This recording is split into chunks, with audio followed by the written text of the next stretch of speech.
This channel does not promote any violent, harmful, or illegal activities. All content provided by this channel is meant for an educational purpose only. Nicco পার্কের সামনে প্রাক্তন mayor Sovan চট্টোপাধ্যায়ের গাড়িতে ধাক্কা মারার চেষ্টার অভিযোগ। পুলিশের এসকর্ট কারকে ওভারটেক করে 3 বার ধাক্কা মারার চেষ্টার অভিযোগ করা হচ্ছে। শোভনের গাড়িতে ধাক্কা না লাগলেও পুলিশের এসকর্ট গাড়িতে ধাক্কা লাগে। রাস্তাতেই গাড়ি আটকে আরোহীদের জিজ্ঞাসাবাদ পুলিশের।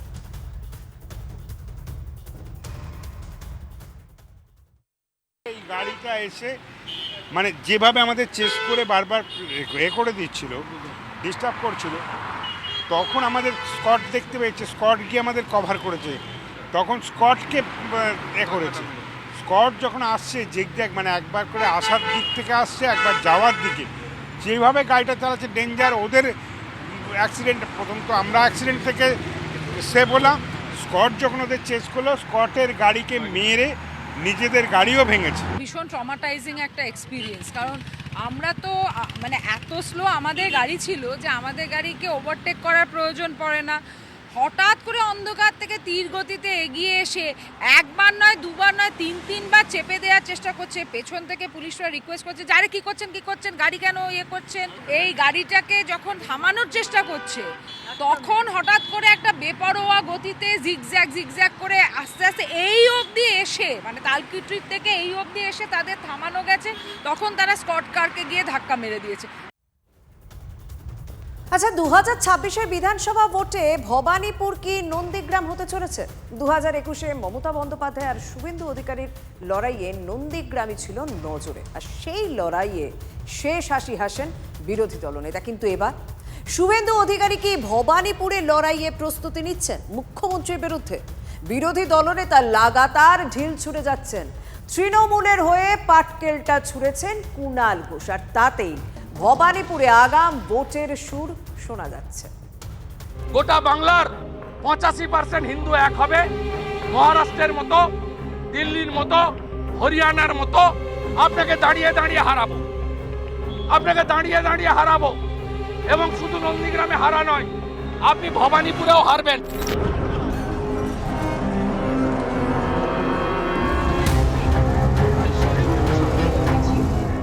নন্দীগ্রাম আন্দোলন তাদের এক সুরে বেঁধেছিল।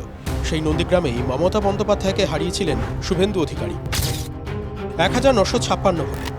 গত 5 বছরে বহুবার সেই সংখ্যা তুলে দেখিয়েছেন শুভেন্দু অধিকারী। নন্দীগ্রামে 65% হিন্দু আমাকে ভোট দিয়েছে, আর 100% মুসলিম আপনাকে ভোট দিয়েছে। আমি আপনাকে হারিয়েছি 1956 ভোটে। কিন্তু এসব তো অতীত। এবার কি ভবিষ্যৎ দেখছেন বিরোধী দলনেতা? 2026-এ কি ভবানীপুরে নামার জন্য ওয়ার্ম আপ করছেন? নন্দীগ্রামে হারের পর ভবানীপুরে দাঁড়ান মমতা বন্দ্যোপাধ্যায়। ভবানীপুর উপনির্বাচনে 58,832 ভোটে জেতেন মুখ্যমন্ত্রী।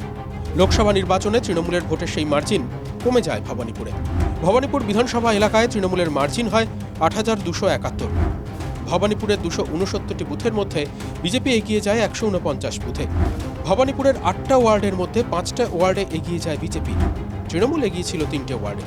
মুখ্যমন্ত্রীর বাড়ির ওয়ার্ডে তৃণমূল এগিয়েছিল মাত্র 279 ভোটে। সংখ্যালঘু অধ্যুষিত 77 নম্বর ওয়ার্ড তৃণমূলকে এগিয়ে দেয়। 77 নম্বর ওয়ার্ডে তৃণমূল 12,325 ভোটে লিড পায়। ভবানীপুরে সংখ্যালঘু ভোট 2% কম। নন্দীগ্রামের সঙ্গে 19-20 ফারাক। নন্দীগ্রামে হিন্দু ভোটার 65%, ভবানীপুরে অমুসলিম ভোটার 80%। ভবানীপুরে হিন্দু ভোটের সংখ্যাগুরু, তার মধ্যে শিখ ভোটারের সংখ্যা চোখে পড়ার মতো। তাই কি ভবানীপুরে নিজেকে বাজি রাখছেন বিরোধী দলনেতা? সম্প্রতি সদস্য সংগ্রহ অভিযানে দক্ষিণ কলকাতায় বিজেপি সাফল্য পেয়েছে। দক্ষিণ কলকাতায় 82,000-এর বেশি সদস্য সংগ্রহ হয়ে গেছে। রাজ্য বিজেপির আশা 1 লক্ষের বেশি সদস্য সংগ্রহ হবে। মিসড কলের মেম্বারশিপকে কি সংগঠন বলে ভাবছে বিজেপি? তৃণমূলের রাজ্য সাধারণ সম্পাদক কিন্তু বলছেন, ভবানীপুরের দিকে চোখ তুলে তাকালে শুভেন্দু অধিকারীর চোখে ঝিলমিল লেগে যাবে। চোখ কেউ তুলে তাকিয়েছে, চোখ ঝলসে যাবে। ভবানীপুর মাননীয় মুখ্যমন্ত্রীর কেন্দ্র। ভবানীপুরের চোখ ধাঁধানো আলো সহ্য হবে না বিরোধী দলনেতা। আমার তো মনে হচ্ছে যে নন্দীগ্রামের থেকেও ভবানীপুরটা আমার কাছে খুব ইজি। বিরোধী দলনেতা যদি ভবানীপুরে লড়তে আসেন, জামানত জব্দ করে বাড়ি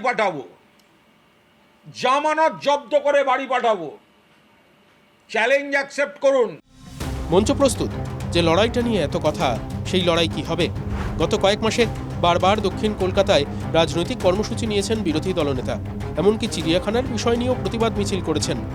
দক্ষিণ কলকাতার এমন তুচ্ছ ঘটনায় শুভেন্দু অধিকারী নিজেকে ওতপ্রোত করে জড়াচ্ছেন কি 26-এর লড়াইয়ের কথা মাথায় রেখে? একটা এলাকায় কেউ ঢুকতে পারে না, সেই এলাকাতে কেউ ঢুকতে পারে না, এত উন্নয়ন, আপনি বাড়ি বাড়ি যাওয়ার উপায় নেই, মানুষ অতিষ্ঠ এদের অত্যাচারে। ভবানীপুরের 19-20টি প্লট শুধু একটি পরিবারের হাতেই চলে গেছে, এই পরিস্থিতি। সর্বভারতীয় তৃণমূল কংগ্রেস চ্যালেঞ্জ করে বলছে 2026 সালের বিধানসভা নির্বাচন চতুর্থবারের জন্য মুখ্যমন্ত্রী হিসেবে শপথ নেবেন মমতা বন্দ্যোপাধ্যায়। এই ভবানীপুর কেন্দ্র থেকে জিতে এসে নন্দীগ্রামের তৃণমূল বিধায়ক রাজ্যের মন্ত্রী হিসাবে তৃণমূল বিধায়ক মমতা বন্দ্যোপাধ্যায়ের মন্ত্রিসভায় থাকবেন। চ্যালেঞ্জ এখানেই কিন্তু শেষ নয়। উন্নয়নের গরিমা বনাম হিন্দুত্বের তাস। 26-এ শেষ হাসি কে হাসবেন? মেগা ডুয়েল কি হবে সেটা ভবিষ্যতেই জানাবে ভবানীপুর। আপাতত মুখে মুখে খই ফুটতে দেখছে মুখ্যমন্ত্রী মমতা বন্দ্যোপাধ্যায়ের কেন্দ্র। Bureau report, TV9 Bangla.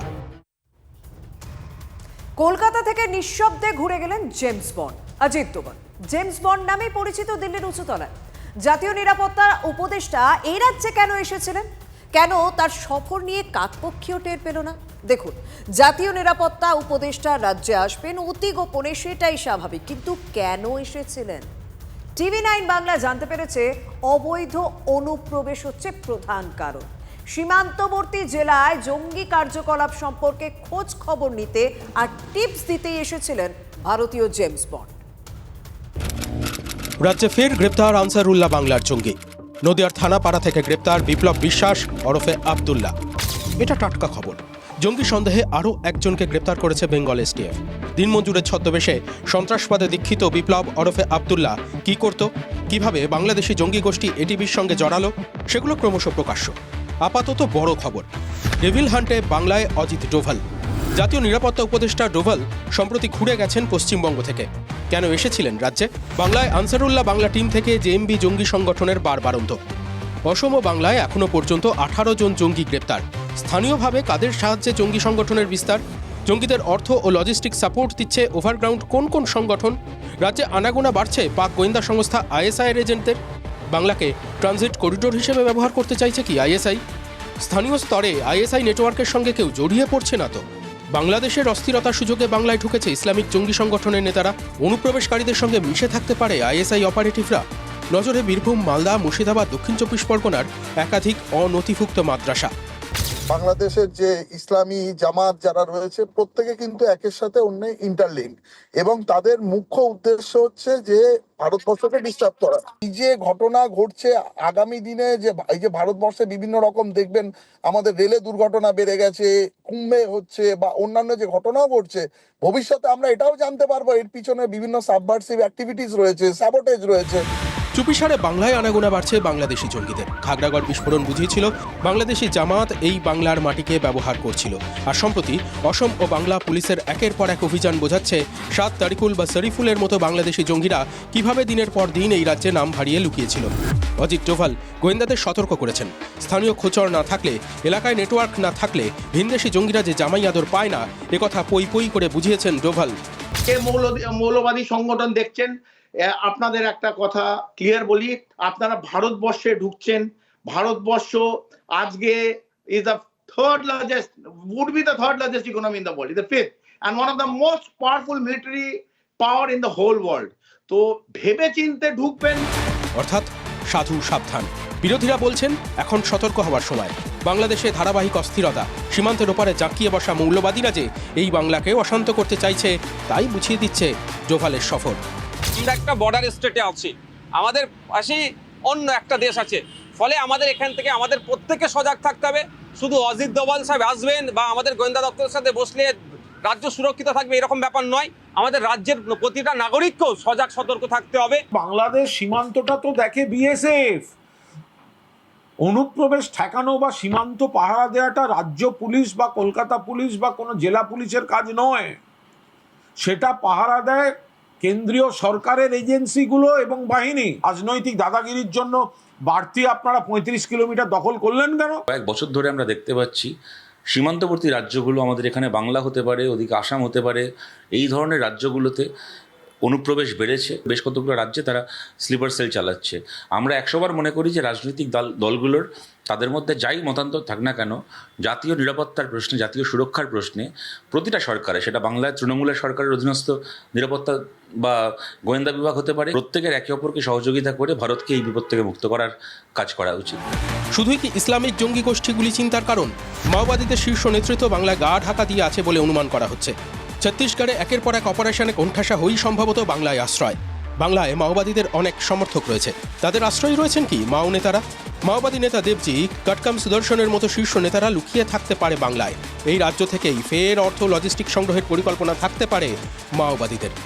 এই সরকারকে রেখে কোনো ভালো কাজ, কোনো সিক্রেট শেয়ার করলে এটা সরকারের কাছে পৌঁছে যাবে এবং সরকারের মাধ্যম দিয়ে মাওবাদীদের কাছে পৌঁছে যাবে। মমতা বন্দ্যোপাধ্যায়ের সঙ্গে মাওবাদীদের যোগাযোগ অনেক পুরনো। আপনারা মনে করে দেখুন, শশধর মাহাতো, জলধর মাহাতো, মনে করছে। অর্থাৎ দেশের ভেতরের আর দেশের বাইরের শত্রুরা এই রাজ্যকে ব্যবহার করছে। এই ইনপুট দেশের জাতীয় নিরাপত্তা উপদেষ্টা পেয়েছেন। বাজার গরম করতে রাজনৈতিক তর্ক নয়, ডোভালের সফর বোঝাচ্ছে ডেভিল অর্থাৎ শত্রুরা ঘাপটি মেরেই আছে। এখন তাদের খুঁজে বের করার সময়। সিজার মণ্ডলের রিপোর্ট, TV9 বাংলা। বড় মাপে জাল ওষুধ কারবার চক্রের পর্দাফাঁস করল রাজ্য ড্রাগ কন্ট্রোল। আমতার এক হোলসেলারের গুদামে হানা দিয়ে 20 লক্ষ টাকা জাল ওষুধ বাজেয়াপ্ত হয়েছে। রক্তচাপের ওষুধ ঘিরে বড় মাপের কেলেঙ্কারি রাজ্যে। মোট 1,69,00,000 টাকার জাল ওষুধ ছড়িয়ে পড়েছে। আমতার হোলসেলারের গুদামে হানা দিয়ে উদ্বেগজনক তথ্য পেলেন রাজ্য ড্রাগ কন্ট্রোলের আধিকারিকরা। গ্রেপ্তার আমতার ওষুধের হোলসেলার বাবলু মান্না। জাল ওষুধের চক্রে একাধিক ডিস্ট্রিবিউটর যুক্ত। সেই সকল ডিস্ট্রিবিউটরের মাধ্যমে রাজ্যে জাল ওষুধের রমরমা বলে উঠে এসেছে তদন্তে। উনি এই স্পুরিয়াস ড্রাগের যে ডিল করছেন, ওনার সাথে কারা কারা আছে, প্লাস 20 লাখের মতো আমরা সিজ করতে পেরেছি। বাকি 1,66,00,000 রুপিজের মেডিসিন মার্কেটে ওনার সার্কুলেট হয়ে গেছে 1 মাসের মধ্যে, এখনও অবধি। সেইটা ডিটেক্ট ইনভেস্টিগেশনের জন্যে আমাদের চালু আছে। আমরা চেষ্টা করছি কোন কোন জায়গায়, কোন চেনে, কোন ডিস্ট্রিবিউটার, ওনার একটা ডেডিকেটেড চেন আছে, সেই ডিস্ট্রিবিউটারদের উনি দেন, তাদের থ্রু দিয়ে মার্কেটে ডিস্ট্রিবিউট হচ্ছে। সেইটা আমরা ইনভেস্টিগেশনে কিছু হোলসেলারের নাম পেয়েছি, আর ইনভেস্টিগেশন এখনও বাকি আছে। কারবার তোমার 2007 সালে আমি বিলে কিনেছি, RTGS করেছি, বিলে বিক্রি করেছি। উইদাউট বিলে কিনিনি, ক্যাশও কিনে না, ব্যাংক মারফত অনলাইনে মাল কিনেছি। আমাকে ফাঁসিয়েছে। আমি কী করি? ফাঁসিয়েছে তো, রিপোর্ট বলছে নেগেটিভ। এরা বলছে এখন নেগেটিভ, কারণ আমাকে মানতে হবে, ওরা সরকারি লোক। কী করে বলবো? সেটা কি আমরা বুঝতে পারবো? আমরা ব্যবসায়ীরা বুঝবো কোনটা জাল কোনটা অরিজিনাল? আজ আমার 20 বছর লাইফে কোনোদিন এইসব জিনিস হয় না। মালদায় ভুয়ো সার্টিফিকেট নিয়ে সরকারি চাকরির প্রতিবাদ করায় খুনের হুমকির অভিযোগ। আতঙ্কে ঘরবন্দি অভিযোগকারী চাকরি প্রার্থীরা। জেলায় জাল সার্টিফিকেটের অভিযোগ তো নতুন নয়। মালদার জাতি শংসাপত্র জাল করে মালদার রশিদাবাদ গ্রাম পঞ্চায়েতের প্রধান হওয়ার অভিযোগ উঠেছিল বাংলাদেশি নাগরিক লাভলি খাতুনের বিরুদ্ধে। পরবর্তী সময়ে লাভলিকে প্রধান পদ থেকে সরানোর প্রক্রিয়াও শুরু হয়ে গিয়েছে।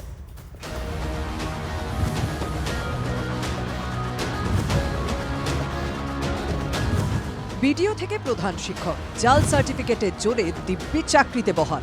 হ্যাঁ, এমনই বিস্ফোরক অভিযোগ উঠেছে মালদা জেলায়। 4 জন চাকরি প্রার্থীর নাম নথিসহ আদালতের দ্বারস্থ হন। তাদের অভিযোগের ভিত্তিতে 3 মাসের মধ্যে 8 জনের বিরুদ্ধে তদন্ত করার নির্দেশও দেয় আদালত। অভিযোগ তারপরও গাছাড়া মনোভাব দেখায় প্রশাসন। এই খবর সম্প্রচার করে TV9 বাংলা। খবর সম্প্রচার হতেই হইচই পড়ে যায়। এরপরে অভিযোগকারী চাকরি প্রার্থীদের হুমকি দেওয়া হয় বলে অভিযোগ। তাদের দাবি, অভিযুক্তরা একত্রিত হয়ে হোয়াটসঅ্যাপ গ্রুপ তৈরি করে। তারা খুনের হুমকি দেন বলে অভিযোগ। অস্ত্র হাতে পথ আটকানো হোয়াটসঅ্যাপ কলে হুমকি দেওয়ার অভিযোগ ওঠে। স্বাভাবিকভাবেই আতঙ্কে রয়েছেন অভিযোগকারীরা। খুব গোপনে আমাদের সাথে এসে যোগাযোগ করেছে। বারবার শুনতে হচ্ছে খুনের হুমকি। কেন না, তারা প্রতিবাদ করেছেন। অবৈধভাবে ST SC বের করে চাকরি করছেন, তাদের বিরুদ্ধে আমি কিছু মুখ খুলেছি এবং প্রশাসনও একটু নড়ে চড়ে বসেছে TV9 বাংলার খবর শুনে, যাতে আমি কিছু না করি। খুনের হুমকি হোয়াটসঅ্যাপে কলের মাধ্যমে, বাড়ি থেকে বেরোতে পারছি না, আমরা এমন অবস্থায় আছি, গ্রামেও ঠিকঠাকভাবে ঘুরতে পারছি না, হঠাৎ কোথায় কি করবে কোনো ঠিক নেই, আমরা হয়তো মারা যেতে পারি, কোনো ঠিক নেই। জালিয়াতির অভিযোগে গত বছর 182 জনের সার্টিফিকেট বাতিল করেন মালদা ও চাঁচলের এসডিও। অভিযোগ, জাল সার্টিফিকেট বাতিলের পরও অনেকেই পদে বহাল রয়েছেন। তাদের মধ্যে 8 জনের বিরুদ্ধে এসডিওকে পদক্ষেপের নির্দেশ দেয় হাইকোর্ট। অভিযোগ উঠেছিল দোষীদের চাকরি থেকে সরানো বা ভুয়ো সার্টিফিকেট বাতিল করা নিয়ে গড়িমসি করছে প্রশাসন। এবার অভিযোগ, হুমকির কথা জানালেও প্রশাসন কোনো পদক্ষেপ করছে না। কর্মকাজেও যেতে পারি না, যে এতটাই ভয় যে আমাদের যে কোনো সময়ই আমাদের প্রাণহানি হতে পারে। এটা আমরা প্রশাসনের কাছে লিখিতভাবে দরখাস্ত করার পরেও এখনও সেইভাবে রেসপন্স দেয়নি। আমরা যে দুর্নীতির বিরুদ্ধে দাঁড়িয়ে আছি, এরা আমাদের প্রাণে মারার হুমকি দিচ্ছে, যেটা সেটা গালিগালাজ করছে, রাস্তা বাড়িঘর থেকে বেরোতে দেয় না, আমাদের বেরোনো খুব কঠিন হয়ে দাঁড়িয়েছে আমাদের। ভুয়ো নথি, ভুয়ো তথ্য দিয়ে SC STর সার্টিফিকেট তারা তৈরি করছে এবং সেই সার্টিফিকেট নিয়ে একটা শ্রেণী অবাধে আবার চাকরি করছে। অনেক জয়েন্ট বিডিও যারা এই কাস্ট সার্টিফিকেট নিয়ে রমরমিয়ে অন্য অন্য জেলায় গিয়ে চাকরি করছেন, তারা মালদার ছেলে, এবং তাদের বিরুদ্ধে কিন্তু জানানো হয়েছে প্রশাসনকে, কোর্টে অ্যাপিল করা হয়েছে, কিন্তু সরকারের কোনো সদর্থক ভূমিকা নেই, কারণ সরকারও এই কাজের সঙ্গে যুক্ত। যারা এই ধরনের প্রতিবাদ করে তারা আগামীতে যাতে বাংলাতে কোনো অসাধু চক্রকে বিনষ্ট করতে চায়, এই ধরনের যে কোনো ইয়ের সাথে আমরা জাল সার্টিফিকেট চক্রের শিকড় যে কত গভীরে তা টের পাওয়া যায় লাভলি খাতুনের ঘটনায়। বাংলাদেশে অশান্তির আবহের মধ্যে শিরোনামে উঠে এসেছিলেন মালদার হরিশ্চন্দ্রপুর 1 নম্বর ব্লকের তৃণমূল পরিচালিত রশিদাবাদ গ্রাম পঞ্চায়েতের প্রধান লাভলি খাতুনের নাম। তিনি নাকি বাংলাদেশের নাগরিক। অভিযোগ ওঠে, ওপার থেকে এপারে ঢুকে জাল নথির ভিত্তিতে ভোটে দাঁড়িয়ে পঞ্চায়েত প্রধান নির্বাচিত হয়েছিলেন তিনি, আর এতেই শোরগোল পড়ে যায় রাজনৈতিক মহলে। এরপর তার ভুয়ো জাতিগত শংসাপত্র বাতিল করে দেন মহকুমা শাসক। লাভলি খাতুনের প্রধান পদ বাতিলের প্রক্রিয়া শুরু হয়েছে। জাল সার্টিফিকেটের রমরমায় বঞ্চনার শিকার হচ্ছেন বহু মানুষ। চাকরি প্রার্থীদের অভিযোগ, শতাধিক ব্যক্তি ভুয়ো তথ্য পরিচয়পত্র দিয়ে ST SC সার্টিফিকেট তৈরি করে চাকরি পেয়েছেন। এমন 33 জনের নাম নথি সহ জেলা প্রশাসনের দ্বারস্থ হয়েছিলেন অভিযোগকারীরা। সেই প্রতিবাদেরই কি মাসুল গুনতে হচ্ছে এদের? এই চক্রেরই প্রতিবাদ করায় আজকে তাদেরকে হুমকির মুখে পড়তে হচ্ছে। মালদা থেকে ক্যামেরায় মুজিব বর্ষাকের সঙ্গে শুভতোষ, TV9 বাংলা। উপাচার্য নিয়োগে সার্চ কমিটি নিয়ে বিধানসভায় রেজলিউশন পেশ। কেন্দ্রের সিদ্ধান্তকে তুগলকি আচরণ বলে আক্রমণ ব্রাত্য বসু। শিক্ষা ব্যবস্থার গৈরিকীকরণের চেষ্টা করছে, কুক্ষিগত করার চেষ্টা করছে বলে অভিযোগ তুলে তার বিরুদ্ধে বিধানসভায় প্রস্তাব পেশ। জানালেন শিক্ষামন্ত্রী ব্রাত্য বসু।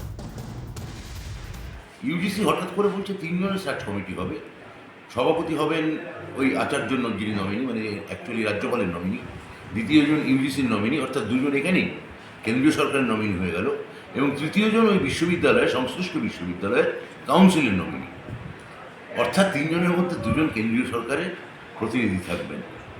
রাজ্য সরকারের বিশ্ববিদ্যালয় তৈরি করছেন আমাদের রাজ্যের ক্ষেত্রে মুখ্যমন্ত্রী, জমি খুঁজে বার করছেন মুখ্যমন্ত্রী, খালি উপাচার্যটা ঠিক করবে কেন্দ্রীয় সরকার। এটার মতো একটা তুগলকি, একটা তানাশাহি, একটা ফ্যাসিস্ট আচরণ এবং শিক্ষা ব্যবস্থাকে কুক্ষিগত করার, গৈরিকীকরণ করার এবং অবৈজ্ঞানিক করার এই ধরনের পদক্ষেপ, এইটা আমাদের রেজলিউশনে আমরা আজকে মূলত বলতে চেয়েছি। সেটা মাননীয় স্পিকারের অনুমতি নিয়ে আমরা আজকে বিধানসভায় পেশ করি। এক জলজ্যান্ত প্রতিভা জিমের 4 দেওয়ালে শেষ হয়ে গেল। জিমে 270 কেজি ওজন তুলতে গিয়ে মৃত্যু হয়েছে জাতীয় স্তরের সোনাজয়ী পাওয়ার লিফটারের। আমাদের প্রশ্ন, কেন বারবার জিমে এমন মর্মান্তিক ঘটনা ঘটছে? সারাদিনে হাজারো ব্যস্ততা, তার মাঝেও অনেকেই শরীর চর্চা করেন, নিয়ম করে জিমে ঘাম ঝরান। এটা অনেকটা নেশার মতন, কিন্তু শরীর চর্চা করতে গিয়ে একটু ভুল হলে কতটা ক্ষতি হতে পারে, সেই উত্তরটাই চোখে আঙুল দিয়ে দেখিয়ে দিল রাজস্থানের এক মর্মান্তিক ঘটনা। জাতীয় স্তরের সোনাজয়ী পাওয়ার লিফটার, বয়স মাত্র 17। ব্যক্তিগতভাবে এবং ভারতের হয়েও আরও অনেক সম্মান পাওয়ার সম্ভাবনা ছিল, কিন্তু মাত্র 17 বছর বয়সেই হারিয়ে গেল একটি প্রতিভা। জিমে অনুশীলন করতে গিয়ে সোনাজয়ী পাওয়ার লিফটার ইয়াস্তিকা আচার্যের মৃত্যু। জানা গেছে গত বুধবার রাজস্থানের বিকানেরের একটি জিমে পাওয়ার লিফটিং এর অনুশীলন করছিলেন ইয়াস্তিকা। 270 কেজি ওজনের রড তুলেছিলেন তিনি। অনুশীলনের সময় তার ট্রেনারও উপস্থিত ছিলেন। এছাড়াও অন্যান্য সুরক্ষা বিধিও নাকি মেনেছিলেন ইয়াস্তিকা, কিন্তু তারপরেও দুর্ঘটনা এড়ানো যায়নি। অন্য খেলোয়াড়রা জানিয়েছেন যথারীতি কোচের উপস্থিতিতেই অনুশীলন করছিল ইয়াস্তিকা। ভিডিওতে দেখা যায় 270 কেজি ওজনের রড কাঁধ তুলতে গিয়েই নিয়ন্ত্রণ হারান তিনি। এরপরেই ভয়াবহ দুর্ঘটনা। বিশাল ওজনের ওই রড ইয়াস্তিকার ঘাড়ে পড়ে যায়। অজ্ঞান অবস্থায় ওই পাওয়ার লিফটারকে হাসপাতালে নিয়ে গেলে তাকে মৃত বলে ঘোষণা করেন চিকিৎসক। তারা জানান ঘাড় ভেঙে ইয়াস্তিকার মৃত্যু হয়েছে। এখন প্রশ্ন হলো, এই ধরনের অনুশীলন ইয়াস্তিকার কাছে নতুন কিছু নয়, তাহলে দুর্ঘটনা ঘটল কি করে? তাহলে কি সুরক্ষায় কোনো ফাঁক ছিল? আমি কি করছি, রিচেরই বাইরে আমি এটাকে নিয়ে একটা আনসেটেল সারফেস এটাকে প্রেস করছি, তারপরে নিয়ে এসেছি। যখনই ও পিছন দিকে নিয়ে এসছে, ওয়েটটা যখনই নিচের দিকে গেছে, একটুখানি ও বেন্ড হয়েছে, এসেন্ট্রিক লোডের দিকে গেছে, সঙ্গে সঙ্গে ও কী করেছে, ফেল করে গেছে। ইভেন যে স্পটার ছিল সেও ফেল করেছে, বিকজ 270 কেজি মানে একটা, it's not a matter of joke. শুধু বেল্ট হলেই কি সেফটি মেজারমেন্ট হয়ে যাবে? সেফটি মেজারমেন্ট শুরু হবে, আমি একটা কিছু স্টার্ট করছি, স্টার্টের প্রথম দিয়ে ও নিয়ে এসে আর ধরে রাখতে পারেনি। কন্টিনিউয়াসলি ওর হিপটা হিঞ্জ হয়ে গেছে, পুরো বডি হিঞ্জ হয়ে গেছে। যে ভদ্রলোক ওনাকে স্পট দিচ্ছিলেন উনি পিছনে ছিটকে পড়ে গেছে, ওনার নেক বলছে সবাই ভেঙে গেছে। আমার মনে হচ্ছে স্পাইনটাই ভেঙে গেছে। দুজন ভিডিও করছে, তিনজন দেখছে। একজন যদি আপনার সামনে দাঁড়িয়ে ভিডিও করবেন, আপনার ফোকাস যাবে, আপনার হিউম্যান সাইকোলজি। কয়েকদিন আগেই গোয়ায় অনুষ্ঠিত 33তম জাতীয় বেঞ্চ প্রেস চ্যাম্পিয়নশিপে সোনা ও রূপো জোড়া পদক জিতেছিলেন ইয়াস্তিকা। পুলিশ সূত্রে খবর, পরিবারের তরফ থেকে কোনো অভিযোগ দায়ের করা হয়নি, তাই ময়নাতদন্তের পর দেহ পরিবারের হাতে তুলে দেওয়া হয়। কিন্তু প্রশ্ন থেকেই যায়, কারণ অভিনেতা হন বা আমজনতা, এর আগেও জিমে শরীরচর্চা করতে গিয়ে মৃত্যুর খবর একাধিকবার সামনে এসেছে। তাহলে কি কোথাও একটা গাফিলতি থেকেই যাচ্ছে? যে প্র্যাকটিস করছে সে মানে কতটা সিরিয়াস। তো আমার একদিন শরীর চলছে না, আমি কালকে হয়তো 100 কেজি তুলেছি, আমার আজকে শরীর চলছে না, আমি আজকে গিয়ে ভাবলাম ও জিমে এত ভিড় আছে, আমি 100 কেজি তুলবো, সবাই আমাকে দেখবে। এই ব্যাপারটা ম্যাক্সিমাম হয় যেটা। তো আমরা পরের দিনও সেইটা তুলতে গেলাম, কি হলো, হট করে হার্ট ব্লক হয়ে গেল, কোমরে চোট এসে গেল, ব্ল্যাক আউট এসে মাথা ঘুরে পড়ে গেলাম, চোট লাগলো। তো বিভিন্ন রকম মানে অ্যাক্সিডেন্ট হতে পারে, কোমরের অ্যাক্সিডেন্ট, হাঁটুর জয়েন্ট প্রবলেম হয়ে যেতে পারে, নিতে অনেক রকম অ্যাক্সিডেন্ট হতে পারে। তো সবাইকে বলবো ইগো লিফটিং করবেন না। ও মারছে বলে আমাকে মারতে হবে, ও ওজন তুলছে বলে আমাকে ওজন তুলতে হবে, এগুলো দয়া করে মাথা থেকে বার করে দিন। বিশেষজ্ঞদের কথায় একটা বিষয় স্পষ্ট, শরীর চর্চা করুন, কিন্তু সবটাই নিয়ম মেনে, সুরক্ষার দিক নজরে রেখে। Bureau report, TV9 Bangla. শহর হোক কিংবা জেলা, নিম্নবিত্ত হোক কিংবা কোটিপতি, জীবনযাত্রার মান যাই হোক না কেন, ঘরে ঘরে ক্যান্সার আক্রান্তের সংখ্যাটা দিন দিন বাড়ছে। এমন রোগ তার মোকাবিলা করা প্রায় অসম্ভব। তবে আশার আলো দেখা যাচ্ছে, কারণ কয়েক মাসের মধ্যেই ভারতের বাজারে মিলতে চলেছে ক্যান্সারের ভ্যাকসিন। চিকিৎসা ব্যবস্থার উন্নতি হয়েছে, তারপরও ক্যান্সারের বিরুদ্ধে লড়াই করা যাচ্ছে কই? ঘটি বাটি জমি বিক্রি করে জলের মতো টাকা খরচ করেও শেষ পর্যন্ত এই রোগের বিরুদ্ধে জেতা প্রায় অসম্ভব। কিন্তু ক্যান্সার আক্রমণ করার আগেই যদি প্রতিরোধ গড়ে তোলা যায়, সেই আশাই দেখাচ্ছে চিকিৎসা বিজ্ঞান। কারণ ভারতের বাজারে আসছে ক্যান্সারের টিকা। ক্যান্সারের মোকাবিলা করতে একাধিক পদক্ষেপ করেছে কেন্দ্রীয় সরকার। এবারের বাজেটে তাই ক্যান্সারের ওষুধে 100% কর ছাড়ের কথা ঘোষণা করেছেন কেন্দ্রীয় অর্থমন্ত্রী। আরও এক ধাপ এগিয়ে কেন্দ্রের স্বাস্থ্য মন্ত্রকের স্বাধীন দায়িত্বপ্রাপ্ত মন্ত্রী প্রতাপ রাও যাদব জানিয়েছেন, ভারতের বাজারে আসতে চলেছে ক্যান্সারের ভ্যাকসিন। স্তন, মুখ ও জরায়ু মুখের ক্যান্সার নিয়ন্ত্রণে সক্ষম হবে এই ভ্যাকসিন। আগামী 5 থেকে 6 মাসের মধ্যেই ক্যান্সারের টিকা বাজারে মিলবে। প্রশ্ন হলো, কারা এই ভ্যাকসিন পাবেন? কেন্দ্রীয় মন্ত্রী তারও উত্তর দিয়েছেন। জানিয়েছেন 9 থেকে 16 বছর বয়সী মেয়েরা টিকা নিতে পারবে। মুখের ক্যান্সারেরও টিকা আপাতত মেয়েদেরই দেওয়া হবে। বহু মহিলার স্তন ক্যান্সার ধরা পড়ে। মুখমণ্ডল আর জরায়ু মুখে ক্যান্সারে আক্রান্তের সংখ্যাও দিন দিন বাড়ছে। এই পরিস্থিতিতে ক্যান্সারের বিরুদ্ধে লড়াইয়ে ভ্যাকসিন তৈরিতে জোর দিয়েছে কেন্দ্র। শুধু ভারত নয়, ক্যান্সারের টিকা নিয়ে কাজ করছে একাধিক দেশ। 2020 গোটা বিশ্ব তখন করোনার গ্রাসে, চারপাশে হাহাকার, মৃত্যু মিছিল। অতিমারির হাত থেকে বাঁচার আশা প্রথম দেখিয়েছিল রাশিয়া। পুতিনের দেশই তৈরি করেছিল করোনার প্রথম ভ্যাকসিন স্পুটনিক ভি। গত বছর মস্কো জানিয়েছিল তারা ক্যান্সারের ভ্যাকসিন আবিষ্কার করে ফেলেছে। এবছরের এপ্রিল মাস থেকেই নাকি বিনামূল্যে রুশ নাগরিকরা সেই ভ্যাকসিন নিতে পারবেন। দিল্লিতে কেন্দ্রীয় স্বাস্থ্যমন্ত্রী জানিয়েছে ক্যান্সারের ভ্যাকসিন নিয়ে গবেষণা প্রায় সম্পূর্ণ, এখন ট্রায়াল রান চলছে। সেই পরীক্ষা শেষ হলেই বাজারে আসবে ক্যান্সারের টিকা। প্রশ্ন হলো, ক্যান্সারের মতো মারণ রোগের বিরুদ্ধে কি এই ভ্যাকসিন আদৌ কার্যকর হবে? চিকিৎসকরা বলছেন এটা খুবই ভালো আমাদের ডাক্তারদের চোখে এবং সত্যি সাধারণ মানুষের পক্ষেও ভালো। প্রথম হচ্ছে ব্রেস্ট ক্যান্সার, তারপর হচ্ছে জরায়ু মুখ ক্যান্সার, এবং এই ফার্স্ট অ্যান্ড সেকেন্ডের মধ্যে নাম্বার আমি বলছি খুব বেশি পার্থক্য নেই। যে ভ্যাকসিন মানে কি, এটা কিন্তু প্রতিরোধ করা যাচ্ছে, এর ভ্যাকসিন বেরিয়ে গেছে। এই যে বলছে যে 9 থেকে 16 বছর মহিলাদের দেওয়া হবে, এটা অবশ্য আমাদের একটু এটা নিয়ে মানে বিতর্ক আছে। আমাদের হয়তো আর একটু এজটা একটু পরে দিলে হয়তো ভালো হতো, ঠিক আছে? তার কারণ মা বাবাদেরও তো একটা সচেতনতা থাকা দরকার যে কখন মেয়েকে ভ্যাকসিন করবে ইত্যাদি ইত্যাদি। সামগ্রিকভাবে এই যে উদ্যোগটা খুবই সদর্থক। ক্যান্সারের ভ্যাকসিন তৈরির পাশাপাশি কর্কট রোগ সম্পর্কে সচেতন করতেও উদ্যোগী কেন্দ্র। তাই 30 বছরের বেশি বয়সী মহিলাদের হাসপাতালে স্ক্রিনিং করা এবং রোগের প্রাথমিক শনাক্তকরণের জন্য ডে কেয়ার ক্যান্সার সেন্টার স্থাপন করতে চলেছে কেন্দ্রীয় সরকার। ক্যান্সারের ভ্যাকসিন যদি কার্যকর হয় তাহলে বহু প্রাণ বাঁচবে, বেঁচে যাবে বহু সংসার। TV9 বাংলা।